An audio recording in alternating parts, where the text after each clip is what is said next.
આ હસવા ખેલવાનો તમાશાનો માર્ગ નથી.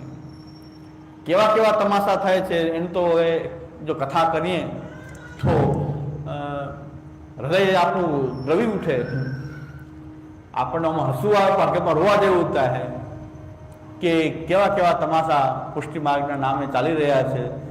છતાં પણ પ્રસંગ છે તો કહી જ દઉં, બે ચાર તમાશા કહી દઉં કે કેવા કેવા તમાશા. એ માર્ગ હાંસી ખેલ કો નહીં, અને એને કેવો હસવા ખેલવાનો કેવો બનાવ્યો છે માર્ગ. તો શ્રી મહાપ્રભુજીના ઉત્સવ ઉપર આ વખતે જ લગભગ શ્રી મહાપ્રભુજીના ઉત્સવ ઉપર અહીં સોમયજ્ઞ, જેતપુરમાં સોમયજ્ઞ થયો. એની પત્રિકા કોઈ વાંચે તો ખબર પડી જાય કે કેટલો હસવા ખેલવાનો માર્ગ બનાવી દીધો આ મહાપ્રભુજીના, કેટલો હલકો બનાવી દીધો આ માર્ગને. કોઈ પણ પ્રકારની લૌકિક ઉપાધિઓ હોય તો એના યજ્ઞમાં એક દિવસ બેસવા નોછાવર એટલી, આટલી બેસવા નોછાવર એટલી, આ મુખ્ય બનો એટલા. કોર્ટ કચેરી હોય તો આ યજ્ઞમાં બેસો, સંતાન પ્રાપ્તિ ન થતી તો યજ્ઞ, બધાનું નિવારણ યજ્ઞથી, દરેકનું નિવારણ યજ્ઞથી. બીજું મેં તો સાંભળ્યું છે જ, પત્રિકામાં નથી પણ સાંભળ્યું છે. સાચું ખોટું હોય, જે હોય ખોટું હોય તો મારો દોષ છે, પણ કર્ણનો દોષ. એવું સાંભળ્યું કે મહારાષ્ટ્રી તો એ બડે મિયા તો બડે મિયા, પણ છોટે મિયા સુભાન અલ્લાહ. તો મહારાષ્ટ્રી તો કમાલ કરી, આ યજ્ઞની પરંપરાને આવી બનાવી દીધી. એ તો કમાલ કરી મહારાજે, પણ હોજી એનાથી વધારે કમાલ કરી કે ખોળા ભરવાની નોછાવર, 2100 રૂપિયા નોછાવર, ખોળા ભરવાની, છોકરો જ થાય. તો બડે મિયા તો બડે મિયા, છોટે મિયા તો સુભાન અલ્લાહ.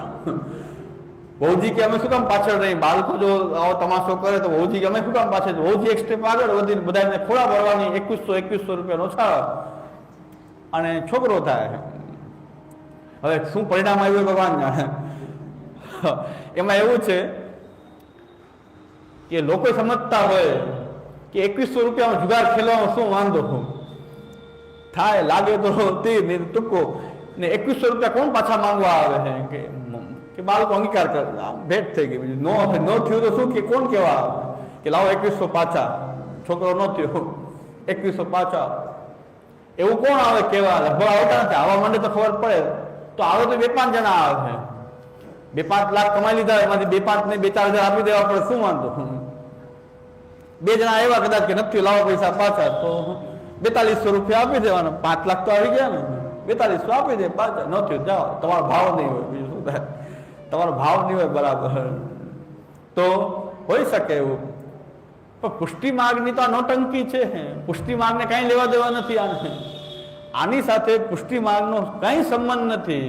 એમને એમ કરે, દોરા ધાગા કરનારા, જ્યોતિષ મંત્ર તંત્ર કરવા વાળા જે કરવા હોય કરે, એમાં આપણે વાંધો નથી, કારણ કે એ તો જેને જવું હોય તો જશે. પણ મહાપ્રભુજીના લેબલ લગાડીને, પુષ્ટિ માર્ગનું લેબલ લગાડીને કેવલ અન્યાશ્રય સિવાય કાંઈ નથી. યજ્ઞ દ્વારા પણ જો આપણે લૌકિક વસ્તુની કામના કરીએ તો એ અન્યાશ્રય છે.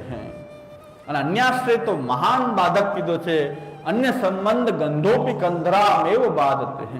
આ ગળું કપાઈ જાય, અન્યાશ્રય તો એટલો બાધક કીધો આપણે ત્યાં, ગળું કપાઈ જાય એવું આપણું અન્યાશ્રયની ગંધ પણ આપણું ગળુંને કાપી નાખે છે.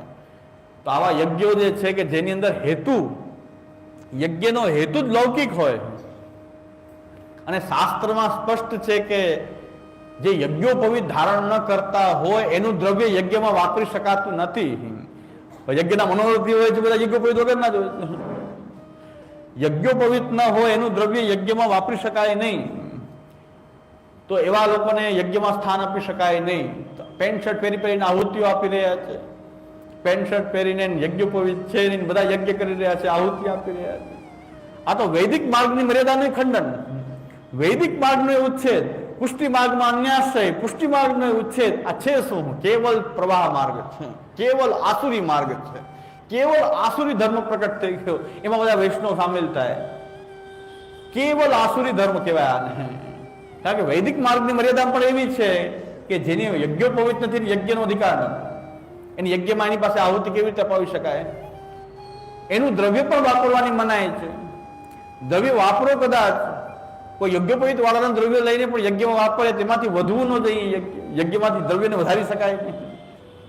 ગમે તેનો યજ્ઞ કરાવી શકાય નહીં, કરાવો તો ગ્રામયાજી પણ કહેવાય. ગ્રામયાજી એટલે ચાંડાલ, જે આપણા શુદ્રમાં શુદ્ર હોય એનાથી પણ નીચા, એ ગ્રામયાજી કીધો શાસ્ત્રમાં.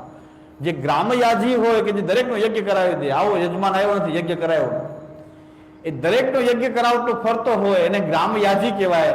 એને અડીને પણ સ્નાન કરવું પડે, એ ચાંડાલ કહેવાય, ચાંડાલ જેવો કહેવાય. તો વૈદિક મર્યાદાનું પણ ખંડન થઈ ગયું. ભક્તિ માર્ગની મર્યાદામાં અન્યાશ્રય તો કંધરામ એવો બાદતે, ભક્તિ માર્ગમાં બધો અન્યાશ્રય છે. ખાલી શ્રી કૃષ્ણ શરણમાં બોલીએ અને લૌકિક કામના રાખીએ તો પણ અન્યાશ્રય કીધું શ્રી ગુસાઈજી, એને પણ અન્યાશ્રય માન્યું.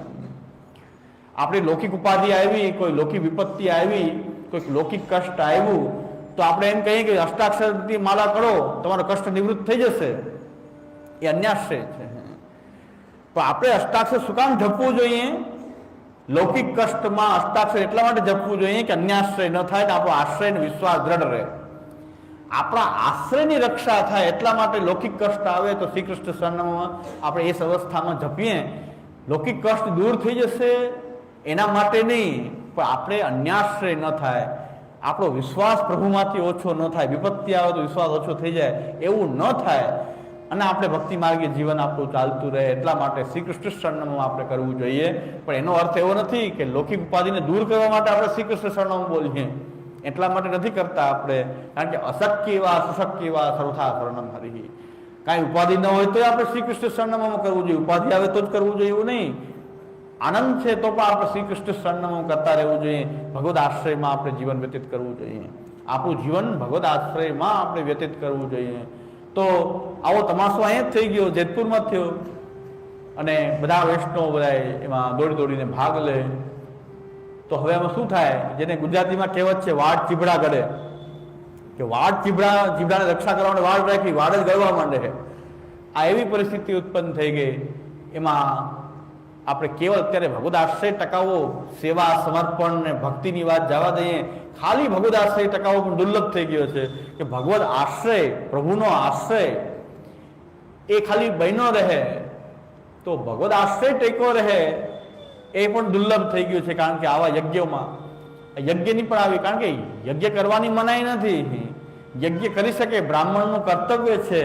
યાગાદૌ ભક્તિ માર્ગૈક સાધનત્વોપદેશક, યજ્ઞ આદિ જે છે એને ભક્તિ માર્ગની મર્યાદામાં જોડીને, એને ભક્તિ માર્ગનો અંગ બનાવીને એ યજ્ઞ વગેરે આપણે ત્યાં થઈ શકે છે. પણ યાગાદૌ ભક્તિ માર્ગૈક સાધનત્વોપદેશક, તો એ ભક્તિ માર્ગીય જીવનમાં જ્યારે બ્રાહ્મણ કોઈ યજ્ઞ કરતો હોય, રોજ એના જીવનમાં યજ્ઞની કોઈ પ્રણાલિકા હોય, એ પણ ભક્તિ માર્ગનું અંગ બની શકે.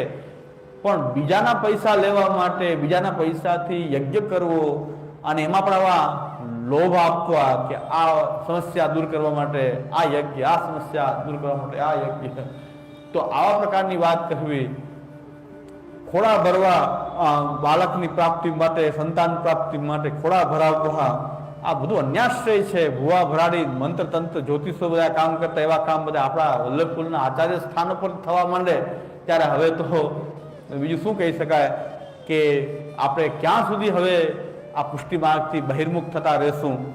આપણે જાગવું પડશે, શ્રી મહાપ્રભુજીના સિદ્ધાંતોને જીવનમાં ઉતારવા પડશે. કમસે કમ પ્રવાહી લોકો જે છે, આસુરી લોકો જે છે એ મોહિત થવા દઈએ, પણ પુષ્ટિ માર્ગી જીવ આમાં મોહિત ન થાય. પુષ્ટિ માર્ગી જીવ પોતાનું પુષ્ટિ માર્ગીપણું જે છે એ ભૂલે નહીં. પોતાના ઘરમાં રહીને, શ્રી મહાપ્રભુજીના આશ્રયમાં રહીને, શ્રી મહાપ્રભુજીના જો આપણે હોઈએ, એ ગૌરવ જો શ્રી મહાપ્રભુજીના આપણે હોઈએ, તો ક્યારેય કોઈ પણ પ્રલોભનને વશ થઈને આપણે અન્યાશ્રયમાં ગતિ ન કરવી જોઈએ. એટલા માટે આ મહાપ્રભુજીના સિદ્ધાંતોની હાંસી આવી રીતે ઉડી રહી છે. સેવાનો સિદ્ધાંત એવો છે કે દરેકે સેવા કરવી જ પડશે. મહાપ્રભુજી એવી આજ્ઞા નથી કરી. સેવા બધા માટે ફરજિયાત છે એવી કોઈ મહાપ્રભુજીની આજ્ઞા નથી. પણ જો તમારે ભગવત સેવા કરવી છે તો તમારે તમારા ઘરમાં તમારા દ્રવ્યથી જ ભગવત સેવા કરવી, અન્યથા બીજાના દ્રવ્યથી ભગવત સેવાનો નિર્વાહ ચલાવવાની કોઈ પદ્ધતિ શ્રી મહાપ્રભુજી પ્રકટ કરી નથી. મહાપ્રભુજી જો સેવા કરવી છે તો સેવાની એક પદ્ધતિ શ્રી આચાર્યને આપણને આપી છે. પણ સેવા ગમે તેમ કરવી ગમે તેના દ્રવ્ય લઈને કરવી, સેવામાં આટલું બધું જોઈએ જ, એના વગર નહીં ચાલે એવું ખોટો પ્રલોભન બતાવીને આ મંદિરોને હવેલીઓ ઊભા કરીને ભગવત સેવા ચલાવવી, એવો સિદ્ધાંત શ્રી મહાપ્રભુજી સેવાનો ક્યાંય પ્રકટ કર્યો નથી. હવે અત્યારે શું ચાલ્યું છે કે ઠાકુરજીની સેવા કરવી હોય તો એક ગોખલો કાપી છે. એક નાનો એવો ગોખલો હોય તો પણ તમારી સગવડતા ન હોય ને ખાલી એક ગોખલો હોય તો ભગવત સેવા થઈ શકે. એની માટે આ કરોડો રૂપિયાની હવેલીની શું જરૂર છે? અને કરોડો રૂપિયાની હવેલી પણ બનાવી શકાય. તમારી પાસે દ્રવ્ય હોય તો કરોડો રૂપિયાની હવેલી તમે બનાવો. એની માટે ગામ પાસે માંગવાની શું જરૂર છે ભગવાનના નામ? તમારી પાસે સગવડતા નથી તો કઈ વાંધો નહીં, એક રૂમમાં સેવા થઈ શકે, એક ગોખલામાં સેવા થઈ શકે. હમણાં જ સુરતમાં એક વૈષ્ણવ કે મહાપ્રભુજીના ગ્રંથોની કથા કરીએ છીએ, હવે સેવા વિના રહી શકાય એમ નથી, પણ ઘરમાં 10 જણા છીએ અમે. હમણાં હું સુરત જઈને આવ્યો ત્યારે એક બેન આવ્યા કે અમારા ઘરમાં 10 જણા છીએ ને એક રૂમ છે. 10 જણા છીએ, હવે આમાં ક્યાં સેવા કરવી? ક્યાં ખાસા ને સેવકી ને પનાળું ને દૂધઘર ને અનસકરી ને સખરી કઈ જગ્યાએ રાખવું?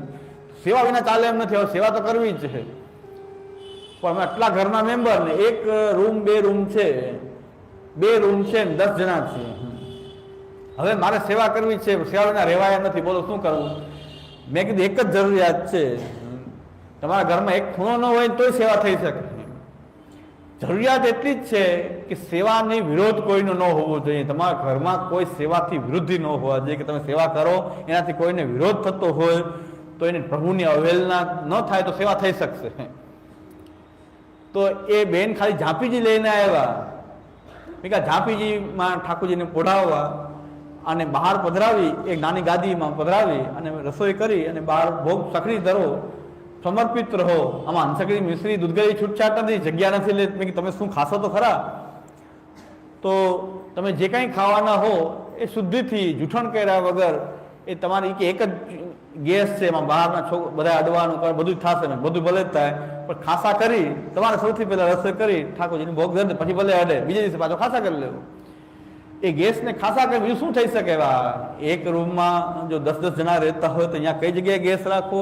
પોતાને રહેવાની જગ્યા નથી, એમાં ગેસ કઈ જગ્યાએ રાખશે ને ખાસાની કુંડી ક્યાં રાખે ને સેવકીની ક્યાં રાખે ને દૂધઘરની મેન ક્યાં રાખે, અનસકડીની મેન ક્યાં રાખે, સકડી ક્યાં રાખે, પ્રસાદી ક્યાં રાખે, અન્નપ્રસાદી ક્યાં રાખે? તો આવી જો સેવાની જરૂરિયાત હોય તો આ સેવા કેમ કરી શકે? ભાઈ બેન કહે છે કે આખું જીવન આમ મકાન થશે ત્યારે તો આપણે રહેશું કે નહીં રહીએ? આ કોરોનામાં બધાને બતાવી દીધું ભગવાને કે 2 દિવસ પછી શું થાય નક્કી નથી. કોરોનામાં તો બધાને ખ્યાલ આવી ગયો, કોરોના ગયો બધા ભૂલી ગયા, પાછા બધા મૂળ સ્થિતિમાં આવી ગયા. કોરોનામાં બતાવી દીધું કે મનુષ્ય જીવન કેટલું છે. કોરોનાએ બતાવ્યું કે 1-2 દિવસમાં હલતા ફરતા માણસો પણ 2 દિવસમાં 1 દિવસમાં ન હતો થઈ જાય. તો આવો કાલચક્ર એકદમ જે કાલચક્ર શું કહેવાય ને પ્રત્યક્ષ અનુભવ થયો તો કોરોના કાળમાં થયો. કાલે શું થશે એ નિશ્ચિત નથી, પણ કોરોના ગયો છે, કાલચક્ર તો એનું ઊભું છે. હજી કોરોના ખાલી ગયું છે, કાલચક્ર તો હજી કોરોનામાં સમય હતો, આમાં તો સમય પણ નથી, એક ક્ષણ પણ છે કે નહીં.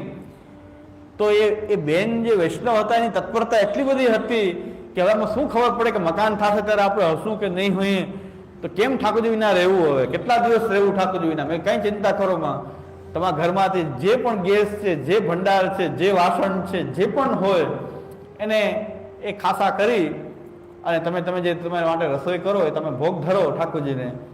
અને બીજું બહુ કંઈ પણ ન બને તમારાથી, બસ તમારે જે રસોઈ કરી છે, રોટલી શાક જે કર્યું, તમે જે ઠાકોરજીને ધરો એ જ લ્યો. આટલું કરી શકતા હો, જે કંઈ પ્રભુને ભોગ ધરો એ જ તમે લો. એટલું કરી શકો, આનંદથી સેવા કરો. તો બીજે દિવસે ઠાકોરજી પધરાવી ગયા, પુષ્ટ કરાવી ગયા, સેવા કરવા માંડ્યા. અને એ બેન પાસે એટલું સુંદર એને વાક્ય કીધું કે આ ઝાંપીજી છે એમાં જ મારું વ્રત છે, ગોલોકધામ છે, નંદાલય છે, આ બધું મારે ઝાંપીજી છે, આમાં બધું જ છે, આના સિવાય મારી પાસે કાંઈ કઈ નહીં. તો મહાપ્રભુજીનો માર્ગ એટલો સરળ, એટલો સહજ છે. તો આ મિશ્રી અનસકડી દૂધગરવાળા ચાલુ થઈ ગયા છે કે ભાઈ મેં સખડી ધરવામાં કઈ મોટી ઉપાધિ નથી, જે કાંઈ આપણા હાથે બને એ ઠાકોરજીને ધરો ને એ જ તમે લો. આટલી તૈયારી હોય તો સેવા કરો, આનંદથી સેવા કરો.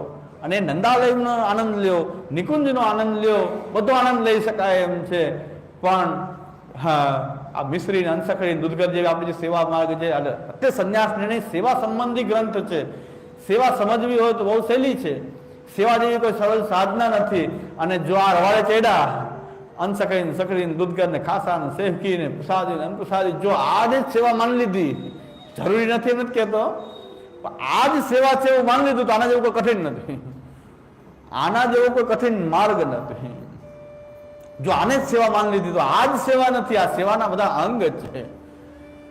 પ્રસાદી અનપ્રસાદી અનસકરી સકરી દૂધગર વગેરે જે કંઈ પણ છે સેવાના અંગ છે, સેવા નથી એ જ સેવા નથી. આટલું હોય તો જ સેવા થાય, સેવા એની મોતાજ નથી.